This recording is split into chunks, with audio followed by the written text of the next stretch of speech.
Welcome to the Relationship and Wellness Podcast with Nicola.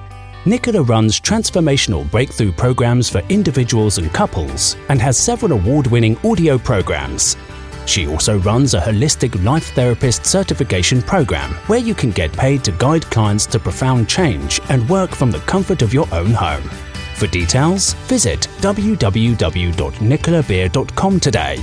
Please note, places are limited and are available on first-come, first-served basis. Hi and welcome. So happy you're here. Today I'm going to be talking about smoking too much weed, the impact weed smoking can have on relationships, cannabis addiction, and what you can do to help yourself or your relationship if you're struggling with this. The use of cannabis, which are referred to as weed for this podcast, is always an interesting topic, as there are such differing views on whether weed is beneficial for health or it leads to cognitive impairments. Of course, there's research on both sides. It can leave people wondering, yes, cannabis should be made freely available for everyone. No, it should be controlled and only used for medical purposes. Or no, it should be banned throughout the world. Whatever side of the fence you sit on and whatever your view is on smoking weed, it's important to remember that too much of anything is never a good thing. And just like any other substance, when one person in a couple chooses to smoke weed regularly or heavily at times, it can create a lot of problems. And this is what I'm going to be sharing more on today, as well as what to do if you find yourself addicted to weed or in a relationship with someone who you feel is smoking too much weed and it's hurting them and it's hurting your connection. And I also have many parents that come to me for my anxiety, my breakthrough, my relationship work, and they also have lots of their teenage sons and daughters smoking weed and they're concerned about them. So hopefully I'm really going to do my best to help you in this podcast today. If you like this podcast, if you like any other of my podcasts, I'd be so grateful for a rating and review. It just helps the show stay more visible, helps more people get support and help that they need. And it will be great to help more people have great, thriving, loving, happy relationships. Do join the relationship Facebook group if you're not already in there. It's really growing. It's really great. Lots of people posting questions, getting the answers that they need from multiple different perspectives, not just mine, and I think that's really the power of the group. So, according to the Substance Abuse and Mental Health Services Administration, 1 in 6 people who start using weed before the age of 18 can become addicted, and 1 in 10 adults who use weed can become addicted. This highlights how hard it can be for someone to regulate their weed consumption without the right support. I help many people involved in substance abuse on a weekly basis. Some want to stop entirely and others want to control it more. Use it recreationally, socially, occasionally, not every day, not every week, not every holiday, not every day off that they have. My approach is not only to focus on the relationship with the substance, although that is essential, also explore the thoughts, the feelings, behaviours and triggers that build into habits or other habits. Cross addictions, where a person swaps one addiction with another, are very common. And unless you address the underlying thoughts, beliefs, feelings, behaviours that are attached to it, one person will, stop being obsessed with chocolate and move to wine or move to something else or something else or something else. And I know when I was struggling with addictions in my teens, early 20s, I would get rid of one thing and then it would be swapped with something else. So it's very important to change that. And do check out my Black and White Thinking podcast, All or Nothing Thinking podcast, because this is kind of related to this as well, where someone is like all or nothing, right? I'm doing this or I'm not doing this. And then it can lead to extreme behaviours. This podcast and all that I'm going to be sharing today is created with one theme in mind, and that's in the line of the work of Johanna Hari. Highly recommend you read his book, Chasing the Screen. Fantastic. And, his premise is that we need to stop shaming and punishing people with addiction problems and really start loving them. His work shows that isolation, loneliness feeds, and that low self-esteem is what feeds addictions. Now, of course, there are people that get addicted that say, I love my life, I love who I am, I just do it for fun. I'm just a happy person that wants more fun. And of course, that is also true. People do drugs, people take things because they want to feel good. However, when it becomes more painful than the short pleasure gain, painful for them, painful for the loved ones, that's when it needs to be looked at. Because let's be honest, whether drugs or alcohol or sugar, cheese, chocolate, whatever you're into, we consume things because we enjoy them. They feel good. They taste good. We keep them and continue despite perhaps the negative consequences. And we convince ourselves, it's okay. It's not too bad. I'll deal with it another day. I deserve it. I work hard. I need something to take the edge off. And it's these excuses that we make to ourselves that start to lead to a problem, an addiction forming. Because what we're doing is we're ignoring the negative consequences and justifying it. And then this becomes a kind of trap, thought trap.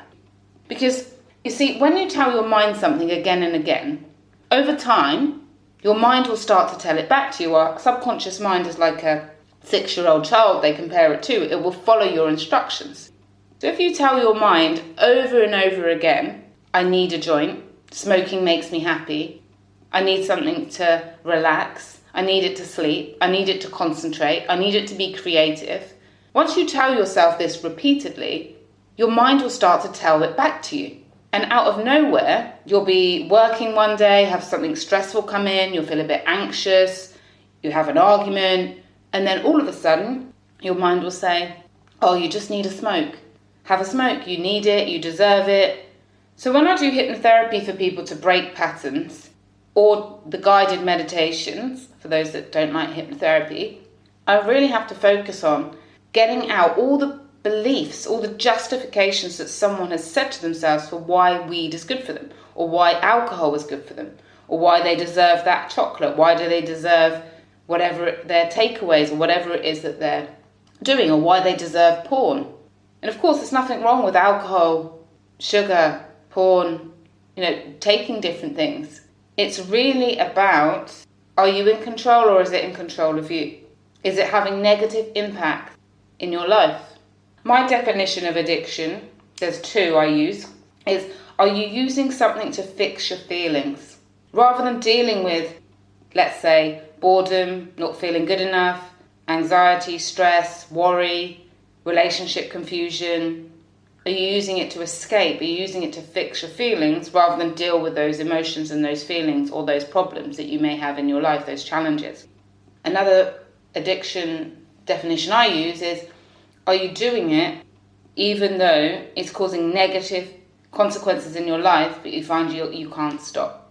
With weed, as I mentioned, it's been cited as having many medical benefits, and people that smoke weed for medical purposes say that they couldn't be without it.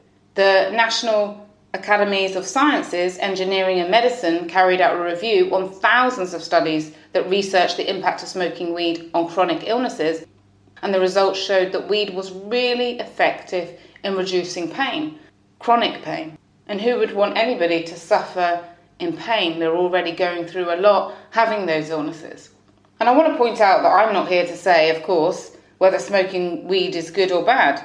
There's so much research on this subject, and quite frankly, I don't have the time to go into it all. I'm just sharing how it affects relationships, which I'm going to get onto, and what to do to help people if they feel like they're losing control, or if you're listening to this and you feel like, yeah, I am a bit addicted and I would like to cut down, or I would like to control it, or I would like to stop it, what you can do. A couple in their mid-30s I supported through the impact of weed on their relationship were dealing with health struggles too. The husband was in the military and did not believe in any form of drugs whatsoever. And sadly, his wife had MS, and she was smoking weed daily to manage her symptoms. Whilst her husband clearly loved her and wanted her to feel comfortable, he was so concerned about her being in touch with drug dealers and what would happen if his work, family or friends found out. He also worried of the potential side effects that could show up when she was working away and not there able to help. Weed became a really big source of conflict for the couple, mainly because he was just in so much conflict. He really wanted his wife to be safe and happy, yet he was dead against drugs. And that's why it was a challenge for them both. As with other habits, couples are more lenient or accepting of habits in the beginning of a relationship when the honeymoon phase is there. However, as time goes on, the relationship becomes more serious. The impact of smoking weed, for many, can be hard to ignore. One couple living between Dubai and Abu Dhabi didn't smoke at all when they were in the country, but when they went on holiday, the husband insisted on smoking weed every day. The wife, Gina, would complain that her husband was moody when he wasn't smoking, overly affectionate and loving and kind and happy when he had his buzz, and the ups and downs made her holiday a nightmare. It was really difficult for her to connect with him, because even when he was happy, she felt it was false and like they were on different planets, because she didn't really feel like he was present or listening to her. He was just in this positive bubble. He would argue that this is a treat, that he works hard all year, and when he goes on holiday, this is what he wants to do on his holiday. He doesn't smoke day to day, it's just a holiday thing. And she just really wanted a holiday where he's present, where he's with her. He believed it's his right to get high on a holiday, and his wife was struggling because it was just affecting the whole holiday. He would be happy if he could find it, and it was good quality. He'd be moody if he couldn't. And she never knew what mood he was going to be in. When it was starting to wear off, he would just switch. He would also be very lazy. He wouldn't want to do the sightseeing with her. He wouldn't want to go out and explore with her. And then he'd just want to eat a load of food and do nothing. And the moodiness, the aggressiveness, the happiness, the flipping was very confusing. Actually, I do have a podcast coming up called The Jekyll and Hyde, about the Jekyll and Hyde personality. A lot of people believe that they are married to somebody or in a relationship with someone that has a Jekyll and Hyde, and I'll be talking about that. So do subscribe to the show, do like the show, so that you can find that. So another couple I worked with in the US also found that weed smoking impacted their holidays because the partner would only pick places where it's legal, and it limited their holiday choices. And this meant that the holiday topic in their relationship, meant to be a source of pleasure and enjoyment, seemed like a burden or a chore to discuss and participate in. Anxiety is a common reason people form a weed addiction. Like, my main specialist areas are relationships and anxiety and low self-esteem. These are like my main things, and anxiety and low self-esteem are very connected, and relationship problems and low self-esteem are very connected, and anxiety and relationships are very connected. So they're all very connected, and a lot of people that I work with that are addicted to weed are saying that, really believing that it's calming them and it's helping them. And maybe it is. However, it's not a long-term solution to use anything to help you with anxiety. The best, healthiest way is to deal with the negative thoughts, the thoughts that tell you you're not good enough, you're not enough, in whatever form that may be, whether it's looks, whether it's personality, whether it's fitting in, whatever it is. So sometimes I do the breakthrough program to help people with anxiety, where they become more sociable, they become more confident, they believe in themselves, and they really get rid of all those negative voices, those negative thoughts that tell them that they're inferior, basically. Even though they may not use the word inferior, that's what it is. And in the 3-day breakthrough program, we just focus on releasing the past. So if you're using weed for anxiety, then do research and find a way to get rid of your anxiety and find a long-term solution. Now, of course, we're always going to have a small bit of worry. That's not normal. Fear is a human emotion that we all have.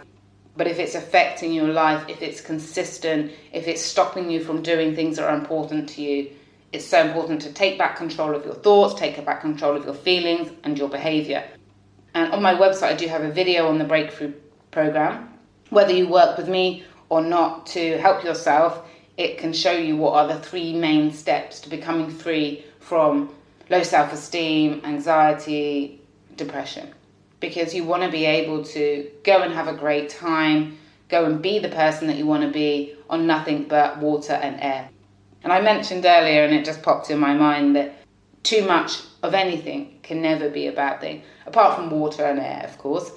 Although some people would even say that drinking too much water can have a lot of negative effects. So the next one I want to talk about, or the next thing I want to talk about, is the reason why sometimes people become addicted to weed.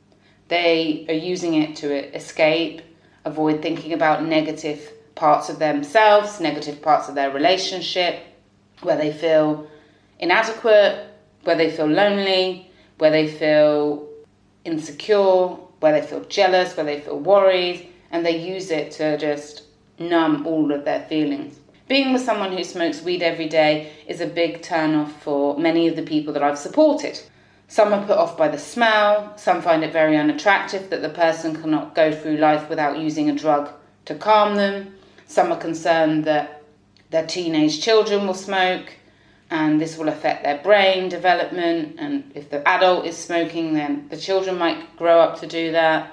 Some find that their partner is not interested in sex, not interested in family activities, not interested in being around the wider family because they'd rather just choose to smoke and want to smoke instead of doing those things. One man was considering divorce after only 9 months of marriage that I worked with, because his wife was just smoking more and more and more. After they got married, her habits just increased, and she just said it was, essential for her anxiety. He wanted her to diet and exercise, to find healthy alternatives to deal with her anxiety, and she was trapped in the cycle of smoking weed and then binging, smoking weed and binging. She hated the fact that she binged. She hated the fact that her weight was just getting more and more, that she had no motivation or interest in exercising.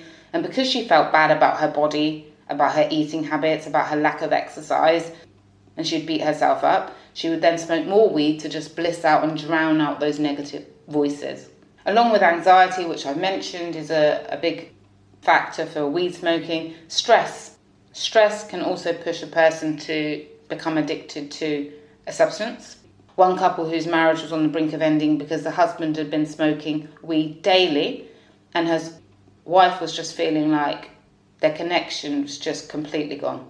Although her husband was physically present, he was just not really there when he smoked weed, and she worried about the impact that would have on their 2 kids. If they would feel unloved, they would have problems growing up, problems as adults because of their disconnection with the dad. Although he promised to cut back on multiple occasions, he never stuck to his promises. He really believed that he needed to smoke to be creative in his business, and so he would go to his office, which was in the garage, and he would smoke weed and be creative, and he'd be up there all night. They never went to bed at the same time. They lived on different time schedules, and she just felt really hurt and down. And as soon as the children were in bed, he'd go and smoke. They had no couple time.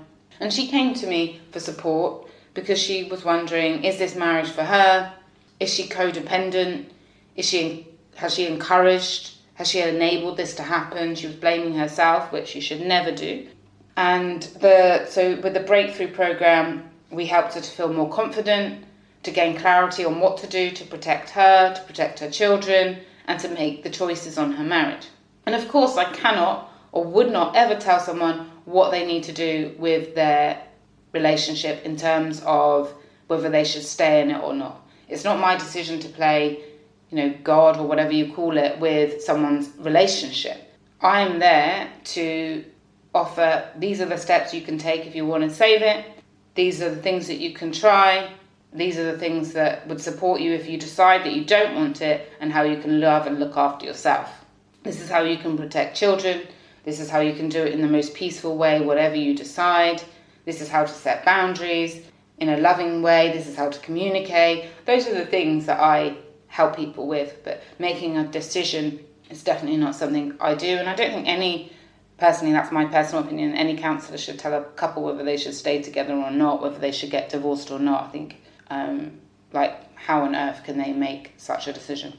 She did the breakthrough program, and it helped her to really make and create a strategy for moving forward. And for her, it was like, right, I'm going to give my marriage 1 year. I'm going to communicate my needs to my husband. I'm going to communicate it in a positive way, and we went through how to communicate it.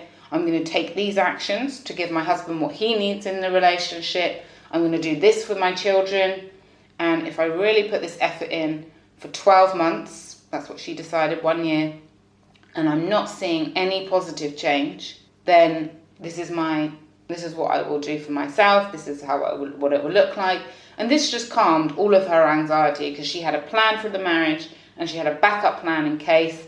And that then helped her to just calm those thoughts and know where she was going, so she could get out of like the fear and the drained emotions and the stress and the worry, and just start living her life more. And luckily, her confidence, her communicating her needs, her supporting her husband in a way to encourage him rather than blame and put him down, he was able then to shift his pattern with the weed smoking. He came for also some work with me where we changed his thoughts and gave him some healthy alternatives to smoking weed, to relax and to be creative. And yeah, they're really, really happy. He does still smoke weed occasionally, and both of them have released their resentments towards another, and now they're the happiest they've ever been. So do take whatever form of coaching, counselling, therapy, whatever you want to explore. Do take some action if you're struggling with this. When I was 18, I first experienced the danger of regular weed smoking for some people. And that's why I'm really passionate to share about this topic. One of my best friends at college, who I used to hang around with every day, suddenly changed so much smoking weed. He was such a bright, intelligent person. He was taking 4 A levels in science and maths. He loved studying. He was always talking about like scientific concepts that me and my friends were like, we have no clue what he's going on about, but he was just so passionate, so into it. In our lunch breaks, he would entertain us. He would always have his books there. He would be the first person at college, the last person to leave. He was entertaining, he was funny, and he just loved studying. And even on his weekends, he'd be studying, he'd be fascinated, learning about the stars, the planets, physics, everything. The body, he just knew everything about science. And he just started all of a sudden stop attending college. And it was so weird, and I called him and he was just like short and snappy. And he said, I'll be there next week, or I'll be there tomorrow. And then he wasn't, and then he missed more and more, and I really missed him. Like, we used to hang out for lunch together every day. And eventually, like, he just couldn't keep on not showing up. When I saw him, he looked completely different. Normally he would shave, he hadn't shaved. Normally he'd wear nice clothes, he wasn't wearing nice clothes, just looked completely different. His eyes were like just puffy, and I was just like, what is going on? I tried to speak to him, but he was very defensive, and in the end he got kicked out. And okay, we still kept in touch. I still would call him and things, and his productivity and energy levels were he just didn't have any energy. And one time I just thought, right, I'm going to just go and turn up at his house and visit him and talk to him. And I just found out that he was just basically smoking weed every day, and then he was just addicted to it, and he lost his jobs at the bar. He was a chef as well. He lost both of his jobs. He had nothing. He had no money. He lost his jobs. He ruined his chances at college. And I really felt I've completely lost my best friend. He was just not there anymore. And it was because he was just smoking weed every day.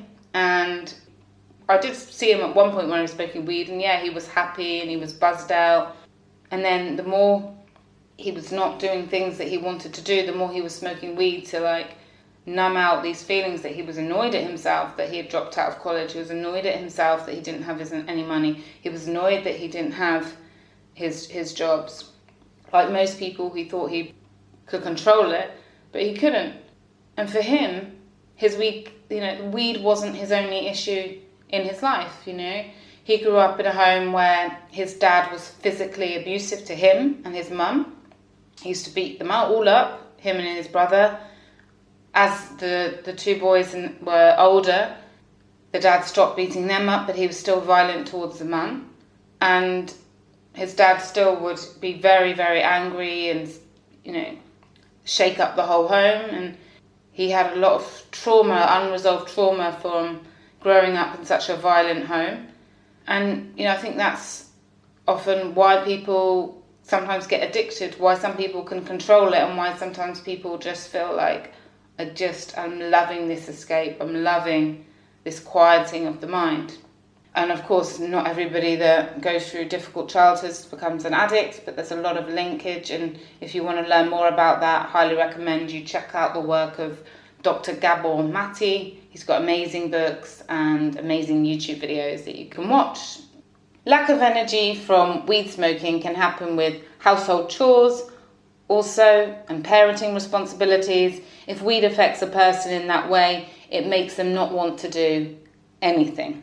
Caroline and her husband came to me for support for this because she found her husband lazy.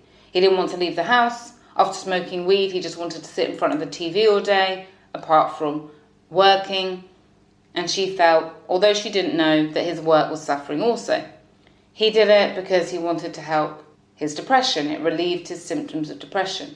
But Caroline was upset that he didn't see that weed smoking was not a solution. It was not good for him.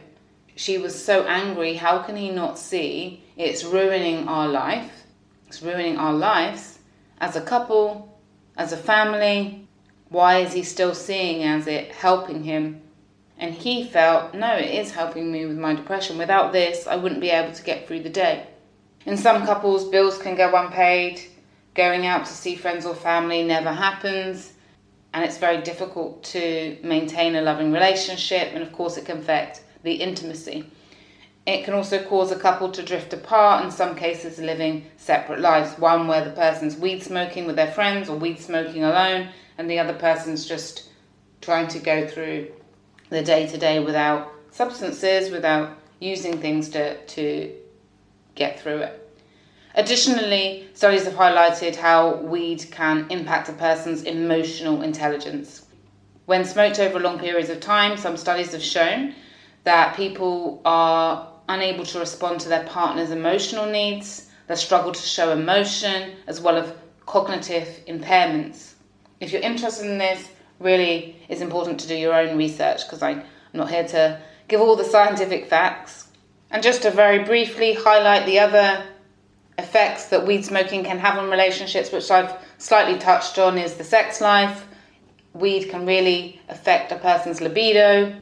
Financial conflict, if it's costing a lot of money that could be used for other things, and there's a financial disagreement in the relationship because of the money spent on weed.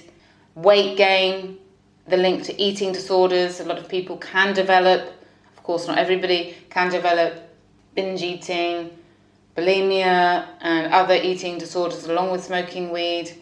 And in certain cases, where it's illegal, of course, some people can have conflict over, I want to be a law-abiding citizen and I want to smoke weed.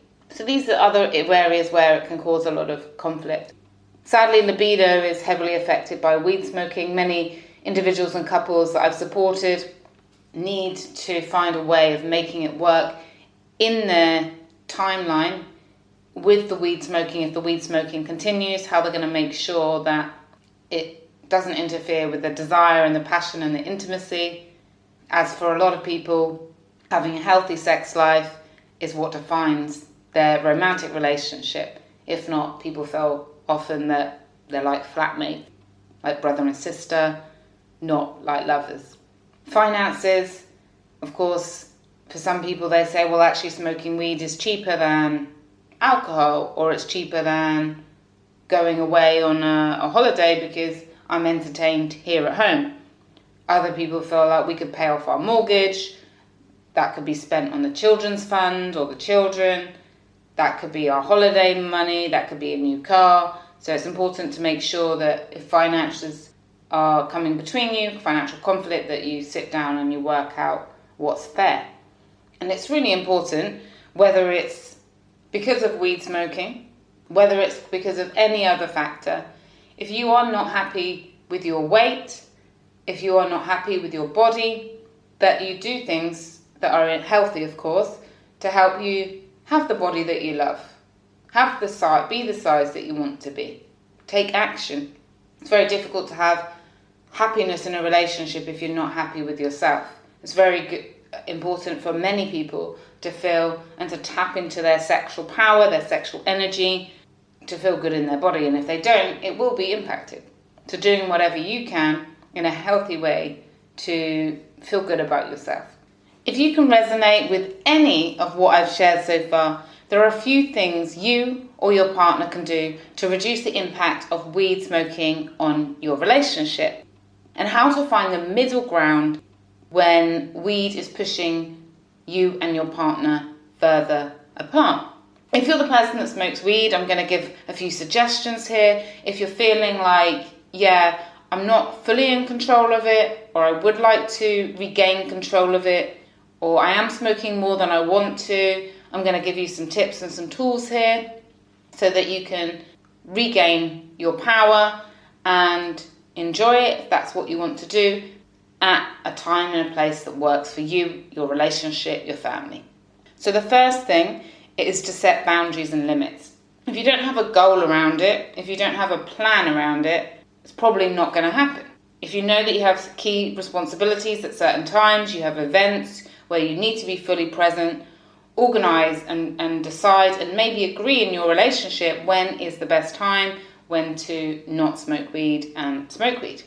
It's also important to listen to your partner's comments, show empathy towards them by understanding their pain, talk together, work on a solution. Thank them for their honesty, thank them for bringing it up to your attention, because the likelihood is they've probably been worrying, been anxious about talking to you about it for a long time.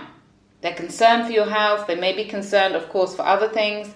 And it's important to appreciate that they're able to bring this up to you, and it's good to talk it through calmly. That's the most important thing, calm conversations. Coming from a place of love and care is ideal. Identify for yourself where you can make the changes and follow through. Making sure that the weed smoking is not controlling you. Having days off or weeks off to help you remind your subconscious mind, remind yourself, I'm in control. And I really believe, here's some really great tools that I use when I work with people. So create healthy alternatives to relax, to unwind, to have fun, to be creative. If you believe that weed smoking is your only way to relax, your only way to have fun, your only way to unwind, your only way to be creative, your only way to switch off, then your mind's going to tell it back to you, like I said at the beginning, and then you're going to really believe it, and you're going to block off all other alternatives and possibilities. So find different ways for each of them. Maybe get a piece of paper, write down relax. What other ways can I relax? What can I use? What can I do to relax? What can I do to unwind? What can I do to have fun? What can I do to celebrate? What can I do if I've had a terrible day? What can I do if I really need to be more creative? And just create a list. Some people start a new hobby. Some people enjoy herbal teas, watching movies. They focus on their sex life and they get really into sex with each other. Some people do guided meditations. Some people just go out in nature. Some people love chocolate and they get into like organic cacao and use that as like a little buzz.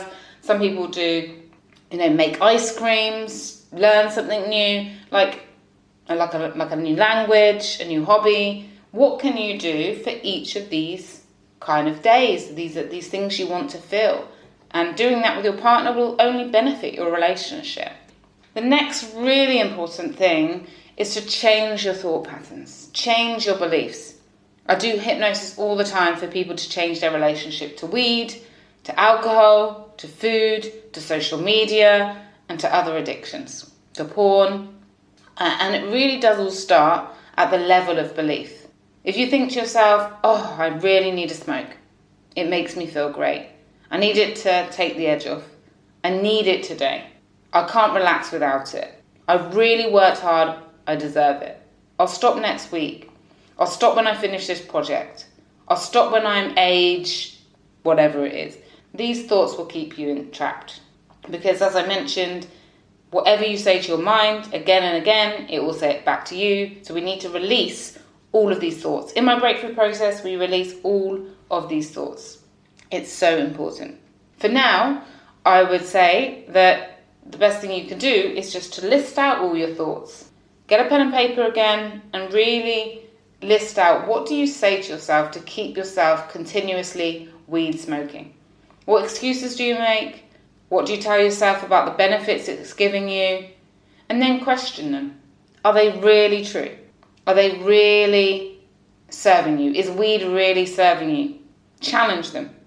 And if you're an all or nothing person and know that cutting down is not going to work for you because you're either smoking weed and that means you smoke weed anytime because you're smoking weed, and then you're not smoking weed and you have and you stop for months and you want to change that, or you want to completely stop, then get whatever support you need to support. When I help people to quit completely, I give them, or I create for them with them, a guided meditation hypnotherapy chat to tell them how great their life is going to be without it, how they don't need it, how it's not important to them. We find healthy alternatives. We create a 6 months plan. I'm available for them every day for 6 months when they can message me anytime, share how they're feeling. We look at addressing all the cravings. We look at how they can have a life free of it and it be the best life ever. We've got to create some compelling, exciting goals, experiences, so they can live their dream life.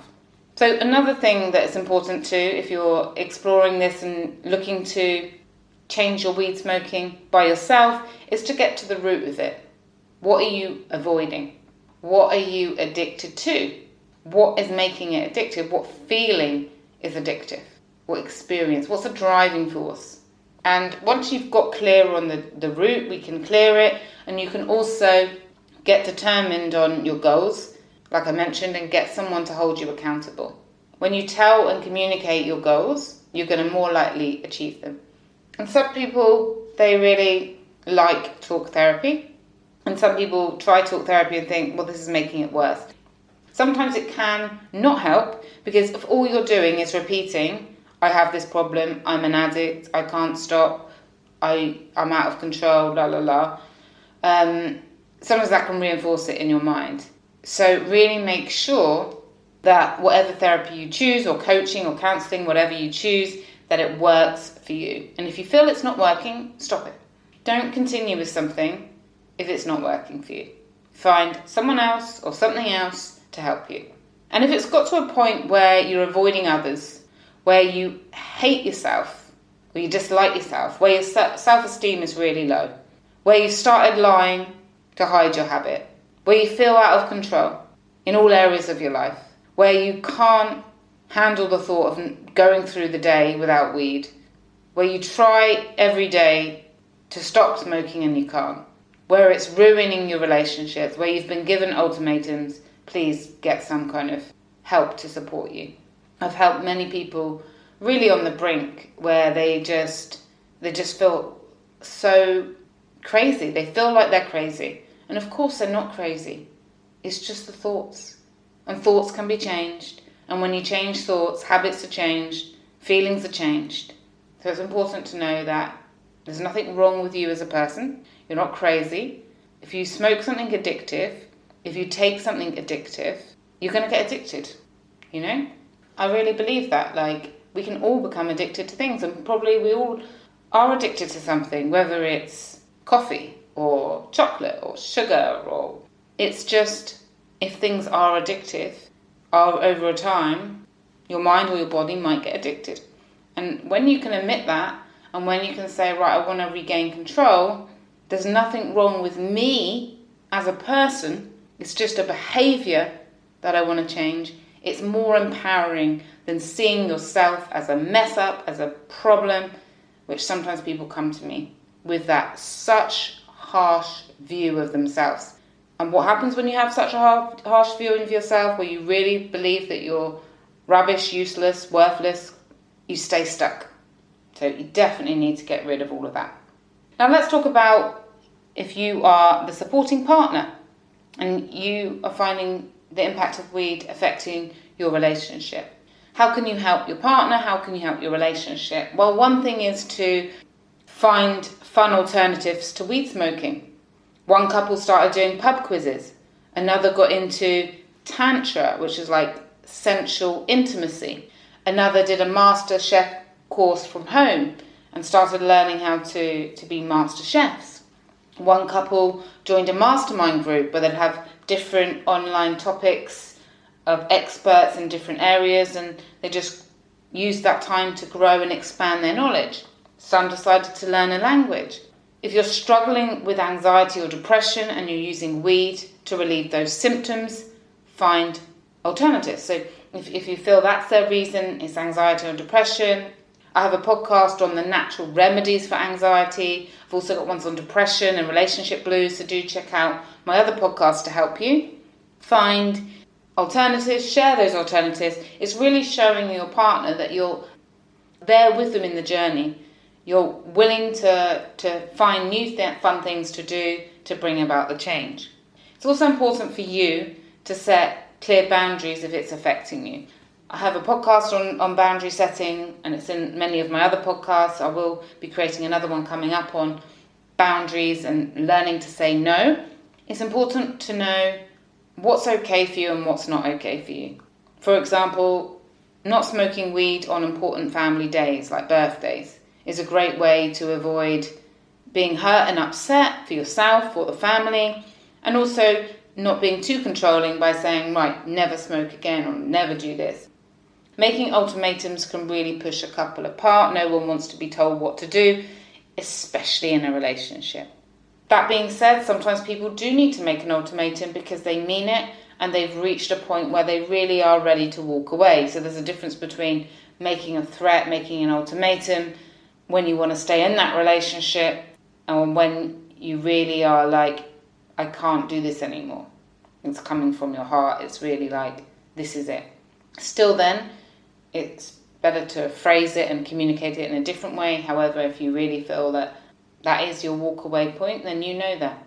Many people get to that point because for too long they felt alone in their marriage, or they worry that the weed smoking is going to damage their children, or they're really unhappy and they just can't continue. Really do also avoid enabling them. I work with a lot of codependent partners who attempt to fix and rescue their partner, where they give up their own needs, their own interests, their own hobbies, their own activities, and just focus solely on their partner. They're worrying about them, they're making excuses for them, they're doing things to help them become addicted, really. And so if you don't want to enable them, you need to decide, am I enabling them and what can I do to change that? Be really supportive and not judgmental. It's so important to not be judgmental. When a person smokes weed and starts to neglect themselves and their responsibilities, it will understandably make their partner feel hurt, angry, upset, let down. However, no one changes for the better often if they're ridiculed, if they're criticised, and if they are discouraged from changing. Now you may think, well, why would I discourage them from changing? But sometimes things like saying, well, I don't believe you. You know, if they come to you and say, look, I'm going to stop now, I'm really going to try, and you go, no, you'll fail, you failed before, I've heard it all before, you can't do it. You know, then you're going to reinforce negative beliefs in them that they can't do it, that they can't gain control. So it's very important to, if they say they're going to quit again, you say, yeah, good, go for it, that kind of thing. It's also really important to, if you have been being codependent, or even if you're not, to spend time on yourself and look after yourself. Do things to shift your energy, have things to look forward to. What hobbies have you always wanted to explore, you've never given yourself the money or the time to do it? What things would you really like to achieve, like to experience? One good question to ask yourself is, you know, if I looked back at the end of this year, a year from now, what would need to happen for this to be the best year of my life? What would I love to do, experience? Keeping our lives interesting, keeping our lives in line with our values is a great thing to do. And making sure that your sole focus is not your partner and their addiction. That you're also focusing on their good qualities, you're also focusing on your good qualities, you're also focusing on all the other great things you have in your life. Making sure that you have other sources of happiness in your relationship is essential. It can be so heavy living with someone that is addicted, and it can really bring your energy down. You may feel really low, you may feel really helpless, you may feel stuck, and of course that's a horrible place to be. So I really hope that has been helpful so far today. Conflicts in relationships can be worked through with the right loving support and actions. And before I end this discussion today, I want to emphasize the importance of understanding the difference between addictions and habits. As often people who smoke weed consider it a habit and they feel they're not addicted to weed smoking. Technically speaking, a habit is something you do routinely without giving it much thought and continue doing it because it just works for you. For example, waking up early, brushing your teeth, showering, getting changed, heading out for work, taking the same route to work. Whereas addictions are used to fix feelings, to escape, to numb, to avoid, to fix anxiety, depression, low self-esteem. Addiction is also where a person feels that they're unable to stop despite destructive, negative impacts in their life, like it harming their relationships, their friendships, their work, their productivity, their weight, yet they can't stop. If you're in control of your habits, you can change them without much distress. It's not really an addiction. If you can say, right, I'm going to smoke this day, and then I'm going to have 3 weeks off, and then I'm going to smoke that day, and then I'm going to have 5 weeks off, or you're in control. If your habits are intense and they're affecting your behavior, if you feel that you can't carry out the daily tasks and responsibilities without it, then you may have developed an addiction towards it, an addiction with it. Forget the label anyway. Labeling is not really that helpful, and it's not really important because all behaviors can be changed. So the real question to ask yourself is, am I happy with the way that I'm living my life? Would I like to smoke less? Would I feel better, and would my life work better if I regained more control over my smoking? Would I like to have other ways to celebrate in the day, relax, unwind? Are there things that I don't like about myself that I'm using it to just numb out with? Are there areas of my personality that I would like to grow and enhance and take control over? If yes, then great, because all of that is possible when you really love yourself, when you really feel good in yourself, when you have good self-esteem, when you know that you don't need anything because you are strong, that you're going to have a great life, even if you've got loads of challenges going on in your life at the moment, then you feel good. You can feel at peace. Peace with who you are, peace with where you are, and peace with and happiness and joy for where you're going. Along with this podcast, I've listed the Breakthrough Program page. You can watch the 30-minute video on there, which explains all of how the Breakthrough Program works if you want to. It's also on my YouTube channel, or you can just email me, nb@nicolabeer.com, and say, can you send me the Breakthrough video? And I'll happily send it to you. It will talk you through how it works in case you're interested. Even if you decide not to do it, it's still going to help you because it's going to give you the steps on what you need to change if you're going to work on it by yourself. If you're really listening to this and you're thinking, I don't know what to do because my partner's smoking so much and I'm trying to talk to them and it's not working, again, that breakthrough might be for you. And I would love to connect with you more personally in my Facebook group, so do join. I've got lots of interesting things going to happen in there coming up. It'll be nice to connect with you more personally. Or if you're not a Facebook person, do follow me on Instagram. I'm also sharing some tips and tools for you on there. From my heart to yours, wishing you an amazing day or evening ahead whenever you're listening to this. Take care. Bye.